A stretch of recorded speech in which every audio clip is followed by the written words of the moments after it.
બેન કયો વિસ્તાર છે ને શું સમસ્યા છે? અહીંયા નાગરવાડા વિસ્તાર છે, વોર્ડ નંબર 8ની ઓફિસ સામે માડી, વોર્ડ નંબર 7ની ઓફિસ સામે માડી મહોલ્લામાં એટલું દૂષિત પાણી આવે છે, જેના કારણે બધા બીમાર થાય છે, નાના નાના છોકરાઓને ઇન્ફેક્શન થઈ જાય છે. તો એટલા માટે અમે લોકો અહીંયા ઓફિસમાં કમ્પ્લેન કરી છે, કેટલી વખત કમ્પ્લેન કરી છે, પણ અહીંના રિચાર્જ છે અહીંના વોર્ડ ઓફિસમાં જે સાહેબ છે એ કંઈ એક્શન લેવા તૈયાર નથી, અને જે કોર્પોરેટર છે અહીંના એ બી અહીંયાથી જવાબદારી લેવા તૈયાર નથી. તો અમારે કેવા કોને જવું? શું માનો ગયા વખતે પણ આ 2 જણનું મોત ગયા વખતે 2 જણને 3 લેડીઝનું મોત થયું છે, એક્સપાયર 3 લેડીઝ થઈ ગયા હતા. એના માટે એ પ્રશ્ન ફરીવાર આ વખતે ઉઠે ના.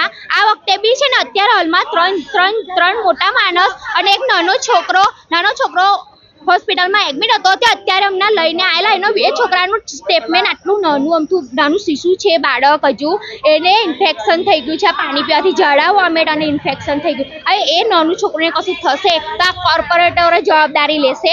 આ મોટા લોકોને કંઈ થઈ જશે તો એની જવાબદારી આ કોર્પોરેટર લેશે? હવે શું માંગ છે તમારી? અમારી માંગ એટલી જ છે સાહેબ કે આ પાણી ગંદુ આવે છે તેને એનો સુધારો કરો, ચોખ્ખું પાણી આવવું જોઈએ અમારા માટે. અમારે અહીંયા આ લાઈન બંધ કરીને અમારે આ પટેલવાડીમાં જે પાણીનું લાઈન કનેક્શન છે એ કનેક્શન અહીંયા આ માડી મહોલ્લાના કનેક્શન સાથે જોડો અને ચોખ્ખું પાણીની વ્યવસ્થા અમારા માટે કરો.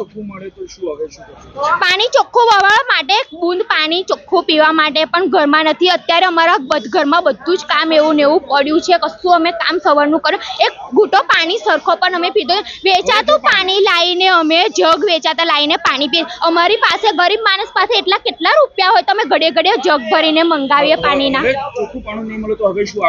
પાણી અમને ચોખ્ખું નહીં મળે ને કઈ લીગલ એક્શન આ પાણી વિષય પર નહીં લે તો ગયા વર્ષે જે અહીંયા ઓફિસમાં ભાંગતોડ કરવામાં આવી હતી એવી પરિસ્થિતિ ફરીવાર બી આવી શકે છે. અહીંયા પારુલબેન માળી.